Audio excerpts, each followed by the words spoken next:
Mieux. Alors, chers Jacques et Martine, chères familles, chers enfants, chers amis, je suis évidemment particulièrement émue d'être ici aujourd'hui, parce que j'ai connu le baron Goldstein, parce que le travail de mémoire et de transmission font partie intégrante de ma vie et de mon identité, parce que je connais bien Jacques, son fils, passeur de mémoire en ce jour. En revisitant son histoire et en se réappropriant son histoire et les histoires, nous participons à la construction saine de notre démocratie, à la défense de nos valeurs démocratiques. Elie Wiesel l'a dit si justement, le bourreau tue toujours 2 fois, la seconde fois par l'oubli. C'est pour cela que nous devons respecter et transmettre la mémoire des victimes, mais aussi des justes et des résistants. Notre mémoire à toutes et tous. Toutes les victimes n'étaient pas juives, mais tous les juifs étaient victimes. L'autre, celui ou celle qui était différente ou différent, était persécuté, voire assassiné. Et bien que depuis de nombreuses années, l'information et les commémorations alimentent un peu partout les médias et les écoles, il semble que les outils utilisés jusqu'ici pour sensibiliser les jeunes non seulement ne portent plus leurs fruits, mais dans certains cas décuplent l'agressivité. Ce qui était visé il y a plusieurs années, c'était une forme de victimisation en comparaison d'autres souffrances et injustices vécues quotidiennement à travers le monde. Les clichés se sont développés et ont nourri des comportements irrationnels. Qui a le plus souffert et qui est le plus légitime dans sa position de victime? Ce que Simone Veil a appelé la concurrence des victimes. Ensuite est venu le temps des convergences, aussi rouge-brun sur le terrain des falsificateurs de l'histoire. Ce négationnisme qui a souvent partie lié au courant antisioniste ultra de ces dernières années.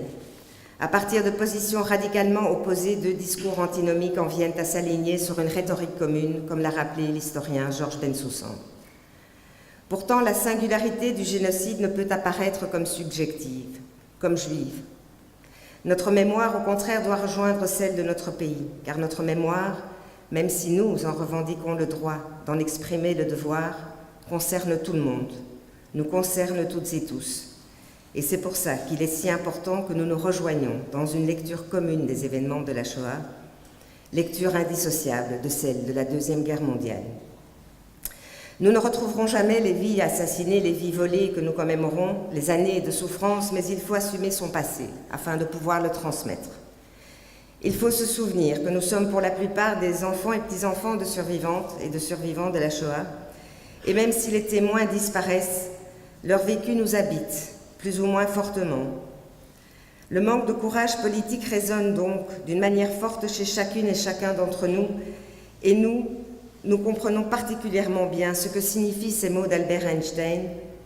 Le monde ne sera pas détruit par ceux qui font le mal, mais par ceux qui les regardent sans rien faire. Et je pense que les filles d'André Guelen, ici présentes, savent exactement de quoi je parle. Ces paroles prennent tout leur sens lorsque nous voyons que les lignes rouges de l'antisémitisme sont franchies et que les verrous sautent les uns après les autres sans qu'une réaction suffisamment forte ne se fasse entendre. Et nous nous rappelons jusqu'où l'indifférence a pu mener, au fond, il n'y a pas si longtemps.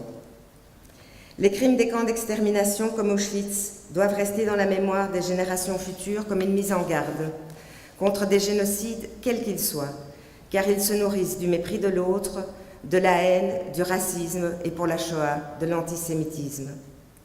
La disparition progressive des témoins entraîne inévitablement une perte de conscience collective propice au développement des idéologies négationnistes. Et le premier devoir de tout démocrate est donc de lutter contre cet oubli. Ce que fait Jacques Goldstein aujourd'hui, en faisant acte de transmission de la mémoire, en faisant revivre l'histoire de votre père, de notre peuple, à travers son témoignage.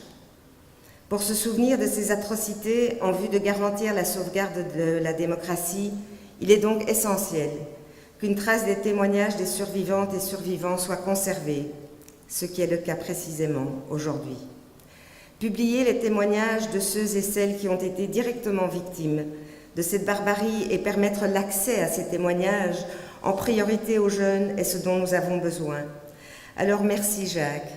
d'être ce passeur de mémoire, de permettre à votre Père de continuer à vivre parmi nous, en nous, afin de contribuer à nous donner cette force pour résister à toute banalisation des forces du mal. Merci.